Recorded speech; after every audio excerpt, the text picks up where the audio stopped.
Assalamualaikum warahmatullahi wabarakatuh. Hai anak-anakku semua yang soleh dan solehah. Bagaimana kabar kalian di rumah? Alhamdulillah, semoga Allah Subhanahu wa Ta'ala senantiasa melimpahkan nikmat sehat untuk kita semua. Jumpa kembali dengan Ustadzah Chandra. Kali ini pada mata pelajaran Pendidikan Agama Islam dan Budi Pekerti kelas 2. Selamat mengikuti. Masih semangat bukan mengikuti video pembelajaran ini dari rumah?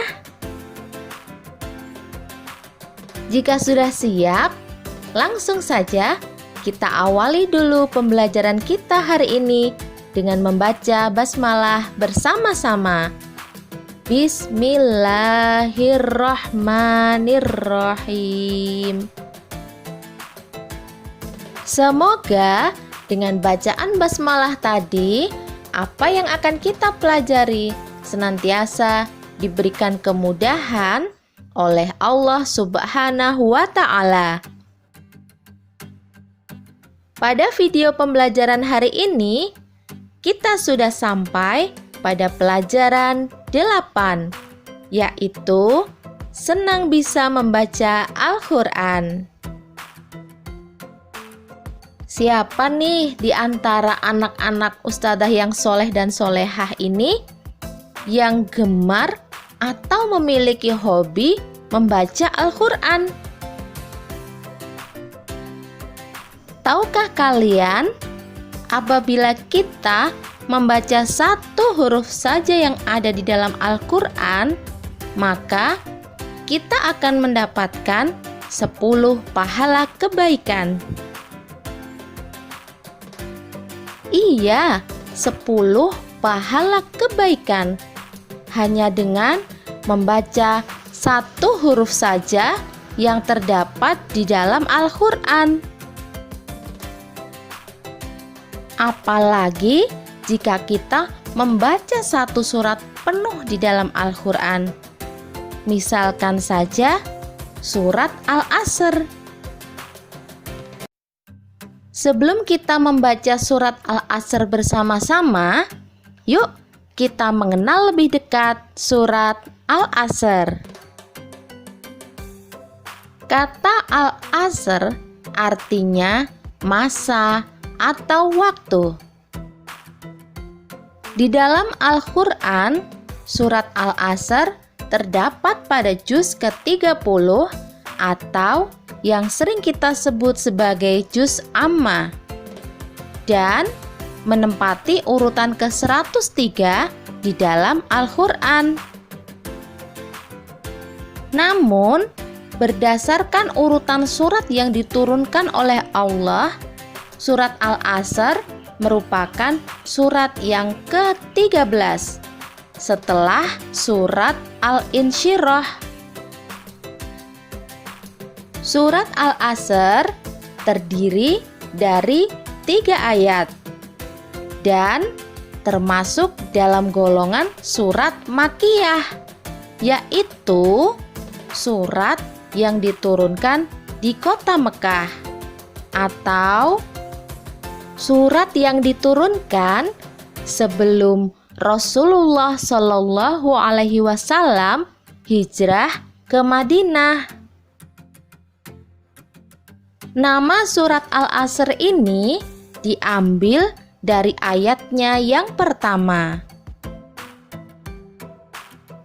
Anak-anakku yang soleh dan solehah, yuk kita bersama-sama membaca surat Al-Asr diawali dengan ta'awud. A'udzu billahi minasyaitonir rajim.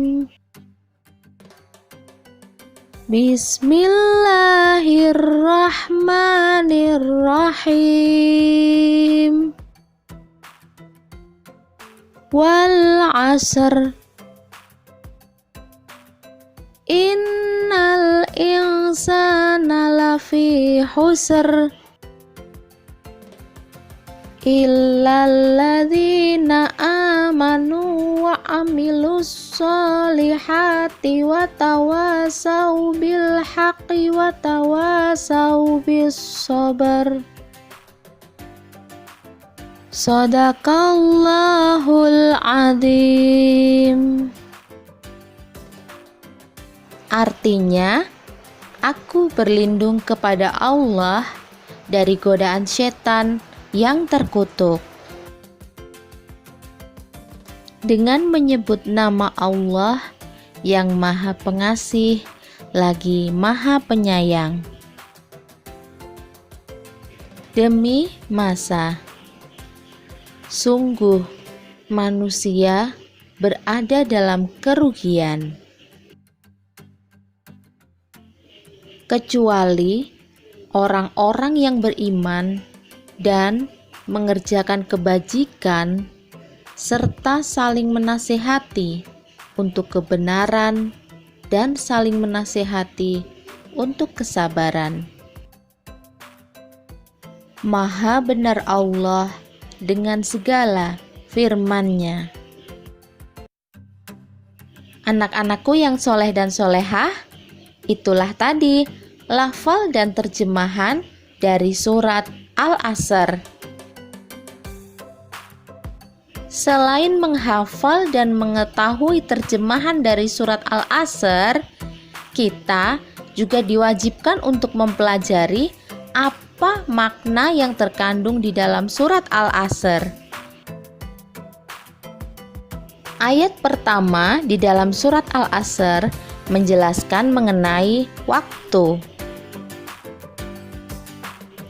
Ayat pertama ini mengajarkan mengenai pentingnya menghargai waktu. Waktu yang telah berlalu tidak akan bisa diulang kembali. Manusia akan berada dalam kerugian jika tidak bisa menggunakan waktu dengan sebaik-baiknya. Tahukah kalian anak-anak bahwa kita hidup di dunia ini hanyalah sebentar saja? Diibaratkan bahwa kita hidup ini hanya untuk mampir minum saja. Hanya sebentar sekali, bukan? Oleh karena itu, selama masih hidup, kita harus menggunakan waktu untuk berbuat kebaikan. Ayat yang kedua menjelaskan tentang peringatan bagi orang-orang yang merugi. Maksud dari orang yang merugi adalah orang yang tidak bisa menggunakan waktu dengan sebaik-baiknya. Ayat yang ketiga menjelaskan tentang macam-macam orang yang merugi. Berikut ini macam-macam orang yang merugi menurut surat Al-Asr. Yang pertama adalah orang yang tidak beriman. Maksudnya, tidak mempercayai adanya Allah dan Rasul-Nya. Yang kedua adalah orang yang tidak mau beramal soleh. Orang yang seperti itu tidak percaya bahwa akan ada kehidupan akhirat yang kekal. Yang ketiga, tidak suka menasehati ataupun dinasehati oleh orang lain. Orang yang seperti itu merasa bahwa dirinya adalah yang paling benar. Yang keempat, suka berbuat maksiat. Mereka sama sekali tidak merasa bahwa Allah Subhanahu wa Ta'ala senantiasa mengawasi mereka kapanpun dan dimanapun mereka berada. Anak-anakku yang soleh dan solehah, waktu itu bagaikan sebuah pedang. Jika digunakan dengan baik, dia akan menjadi baik. Namun, jika tidak digunakan dengan baik, justru ia akan melukai diri kita sendiri. Anak-anak yang beriman dan beramal soleh tidak akan menjadi rugi. Begitupun anak yang senang menasehati dalam kebaikan. Jika kita saling menasehati dalam kebaikan, maka akan membawa ketenangan dalam hati kita. Demikianlah anak-anak, pembahasan materi kita kali ini tentang senang bisa membaca Al-Quran. Tugas untuk kalian adalah coba kalian tuliskan bagaimana saja sih orang-orang yang merugi menurut surat Al-Asr tadi. Sampai di sini dulu anak-anak pembelajaran kita hari ini. Oh iya, jangan lupa bagi kalian yang belum menekan tombol subscribe, tekan dulu tombol subscribe-nya ya. Nyalakan juga notifikasi loncengnya agar kalian tidak ketinggalan video menarik selanjutnya. Kemudian, like dan share agar video ini dapat bermanfaat juga untuk teman kalian yang lain. Terima kasih anak-anakku semua sudah menonton video ini dari awal hingga akhir. Wassalamualaikum warahmatullahi wabarakatuh.